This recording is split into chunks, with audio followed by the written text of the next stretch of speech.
दोस्तों नमस्कार। हमारे साथ मौजूद है कलीमुद्दीन साहब।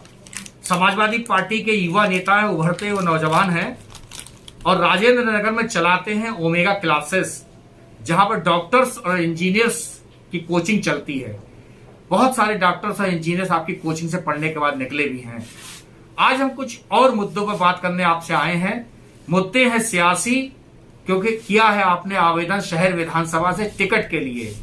विधायक बनने के बाद शहर विधानसभा से क्या कुछ नया करेंगे, किस तरीके से तैयारियां कर रहे हैं, जड़ें मजबूत कर रहे हैं, पार्टी का जनाधार बढ़ा रहे हैं, मतदाताओं को बढ़ा रहे हैं, इन तमाम मुद्दों को लेकर हम बात करने आए हैं कलीमुद्दीन साहब से। आइए बात करते हैं कलीमुद्दीन से और जानते हैं उनके ख्यालात किस तरीके से कर रहे हैं विधानसभा चुनाव की तैयारियां। जुड़े रहिए हमारे साथ, देखते रहिए गंभीर न्यूज। 22 में फिर आएंगे अखिलेश, ऐसे नारे लगे, पोस्टर भी जगह जगह लगे हुए हैं। क्यों आएंगे अखिलेश? क्या बाबा योगी आदित्यनाथ राशन नहीं दे रहे हैं? बिना किसी भेदभाव के राशन दे रहे हैं। नौजवानों के लिए भी तमाम निजीकरण के रास्ते खोल दिए गए हैं। अब तो बहुत सुविधाएं भी सरकार दे रही है। इलेक्शन करीब आते तो दरवाजे ही खोल दिए पूरी तरीके से, ऐसा लग रहा है। आप क्यों नहीं संतुष्ट हैं? दरअसल 2022 में माननीय अखिलेश यादव जी मुख्यमंत्री बन रहे हैं, ये बात तय है, बिल्कुल सही बात है। लेकिन आपका सवाल यह है कि क्यों जरूरी है अखिलेश यादव जी? आप इस समय में हालत देख लीजिए। कोई भी ऐसा काम जो उन्होंने वायदा किया हो उसे पूरा करके दिखा दिया हो। सबसे पहले गड्ढा मुक्त रोड की बात की थी। इन्होंने कहा 6 महीने में हम गड्ढा मुक्त रोड कर देंगे। आज की तारीख में 4.5 साल होने को जा रहे हैं। रोड की स्थिति देखिए कितनी खराब है। कोई भी रास्ता अगर हमें तय करनी हो 10 मिनट 15 मिनट की रास्ता है, हमें कम से कम पौन घंटे का सफर करना पड़ता है, तब पहुंच पाते हैं। आप और तमाम चीजें देखिए, भ्रष्टाचार किस चरम पर है। गैस सिलेंडर डबल रेट में मिल रहा है, पेट्रोल डबल रेट में मिल रहा है। केवल 2 लोगों का पेट भरने के लिए पूरे भारत को गिरमी रखने का काम किया है, पूरे यूपी को गिरमी रखने का काम किया है। इसलिए इन सब बातों को देखते हुए माननीय अखिलेश यादव जी 2022 में आएंगे। हमें माननीय अखिलेश यादव जी को मुख्यमंत्री बनाना पड़ेगा, अपने बच्चों के एजुकेशन के लिए, अपने बच्चों के रोजगार के लिए, अपनी इज्जत आबरू के लिए। इन तमाम चीजों को ध्यान में रखते हुए हमें इस दौर की जरूरत है माननीय अखिलेश यादव जी, और 2022 में अखिलेश यादव जी आएंगे, मुख्यमंत्री बनेंगे, ये बात तय हो चुकी है। इस सियासत में मुख्यमंत्री रही हैं, बहुत काम कर रहे हैं बहन कुमारी मायावती ने। क्या ख्याल है आपको मायावती को लेके? मायावती को लेके सब लोग जानते हैं। अब तक तो हम लोग सुनते आए थे कि ये बीजेपी की बी टीम की तरीके से काम कर रही हैं। अब तो हम और आप सभी लोग देख रहे हैं, इतने मुद्दे हैं। बीजेपी ने क्या क्या काम किए हैं, किस तरीके से किसान आंदोलन देख लीजिए आप, और तमाम ऐसे मुद्दे हैं। बीएसपी कहाँ खड़ी हुई है जनता के साथ, क्या किया है, कहीं भी कुछ बता दीजिए। ये केवल वो काम करना चाहती हैं जिसमें बीजेपी को फायदा हो। इसलिए ये पूरे तरीके से प्रूफ हो चुका है कि ये बीजेपी की बी टीम है। आप कोई सा भी एग्जाम्पल दिखा दो, अभी आरक्षण खत्म करने की बात चल रही है, उसी मुद्दे पे ये सामने आ जाती। क्या कोई सा ऐसा मुद्दा हो जहां पर ये बीजेपी के अगेंस्ट खड़ी हो? कहीं भी नहीं खड़ी है। और ये बीएसपी जो है लगभग सत्ता से या इलेक्शन से दूर होती चली जा रही है। ये सब कुछ सबके सामने है। कलीमुद्दीन साहब, आप एजुकेशन और तालीम से लंबे अरसे से जुड़े हुए हैं, तालीम बांट रहे हैं, डॉक्टर इंजीनियर तैयार कर रहे हैं अपनी ओमेगा क्लासेस के जरिए। लेकिन जब हम आपके पास आए हैं तब तक पता लगा किसी कैंप में गए हैं। तो कौन सा कैंप लग रहा है जिसमें आप जाते हैं, बिजी रहते हैं, सुबह शाम तक आपका टाइम लग रहा है आजकल? दरअसल 124 शहर विधानसभा से मैंने आवेदन किया है समाजवादी पार्टी से। मैं वोट भी बढ़ाएंगे, बूथ भी जिताएंगे।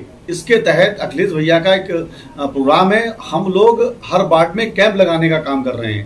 तो अब तक मैं 19 कैंप लगवा चुका हूं, अलग अलग वार्ड में। से पीरबड़ा में कैंप लगवाया, बिहार कला में लगवा दिया कैंप, डेला पीर, परतापुर, रैपुरा, फरीदापुर, इन तमाम जगह पे लगभग 19 कैंप में लगवा चुका हूं। हर कैंप में लगभग 400 से 500 वोट बनवाने का हम लोग काम कर रहे हैं। ये काम हमारी टीम के द्वारा हो रहा है। हमारी टीम पहले वहां पहुंचती है, पूरे वार्ड में सर्वे करती है किसके वोट बने नहीं है, नए वोट कितने बनना है। फिर उसके बाद 1-2 दिन पहले हम उस पूरे एरिया में माहौल बनाते हैं, सर्वे कराते हैं, माहौल बनाते हैं कि कल कैंप लगेगा। जो मुस्लिम एरिया है वहां मस्जिदों में ऐलान करवा देते हैं, और दूसरे एरिया हैं तमाम जगह पर ऐलान करवाकर हम वहां पर कैंप लगवाते हैं। और जो 18 साल की उम्र इनकी हो चुकी है वो नया बोर्ड बनवाने का काम कर रहे हैं। क्योंकि मैंने आवेदन किया है इसलिए मैं ये सब काम कर रहा हूं, लेकिन इसका फायदा मेरे हिसाब से पूरी पार्टी को होगा। मेरा टिकट रहे या ना रहे, मुझे टिकट मिले या ना मिले, लेकिन मैं समाजवादी पार्टी के लिए काम कर रहा हूं, मैं अखिलेश भैया के लिए काम कर रहा हूं। मेरा मकसद 2022 में माननीय अखिलेश यादव जी को मुख्यमंत्री बनाना है।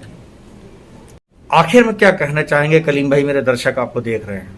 मैं आपके चैनल के माध्यम से बहुत स्पष्ट बात कहना चाहता हूं कि हम सब लोग यूनाइट हो जाएं, एक प्लेटफॉर्म पे आ जाएं। हिंदू, मुस्लिम, सिख, ईसाई सभी लोग एक प्लेटफॉर्म पे आ जाओ, एक यूनाइट हो जाओ और यूनाइट होकर माननीय अखिलेश यादव जी को मुख्यमंत्री बनाने का काम करो। और अभी तमाम हमारे अपने चाहने वाले, अपने मिलने वाले इलेक्शन में आएंगे, आपको रिश्तेदारी की दुहाई देंगे, आपको अपनेपन की दुहाई देंगे कि हम तो आपके अपने हैं, हमें वोट दो। आप उन्हें अपने घर पे ले जाना, नाश्ता भी करा देना, लेकिन जब वोट की बात आ जाए तो उनसे हाथ जोड़ लेना और उनसे कह देना इस बार केवल साइकिल चलेगी, अखिलेश यादव जी मुख्यमंत्री बनेंगे, बाकी सबको नकार देना और सब लोग यूनाइट हो जाओ और एक प्लेटफॉर्म पे आ जाओ। बस आपके चैनल से एक बात यही कहना चाहता हूँ कि अखिलेश भैया को ही 22 में क्यों चुना जाए? क्या प्रियंका गांधी वाड्रा एक नया उभरता हुआ चेहरा नहीं? उनकी दादी प्रधानमंत्री रही, पिताजी प्रधानमंत्री रहे, उनके नाना प्रधानमंत्री रहे, सियासी उनके रगों में उनके सियासत का खून है, उनका तजुर्बा है, उनको क्यों ना चुना जाए? आपके अखिलेश भैया को ही क्यों चुना जाए? बिल्कुल सही बात है, अखिलेश भैया को क्यों चुना जाए? आप देखिएगा पिछले 32 सालों से अगर देखिए तो कांग्रेस यूपी से दूर है, यूपी के आसपास नहीं है। और अगर बीजेपी को इस समय में कोई हरा सकता है तो माननीय अखिलेश यादव जी हैं, और कोई ऐसा चेहरा नहीं है जो बीजेपी को हरा सके। और ये लोग तो आते ही रहते हैं। अगर कांग्रेस की बात की जाए तो कांग्रेस जो हमारा वोट है, जो वोट सेकुलर वोट है, उसे बांटने के लिए आते हैं।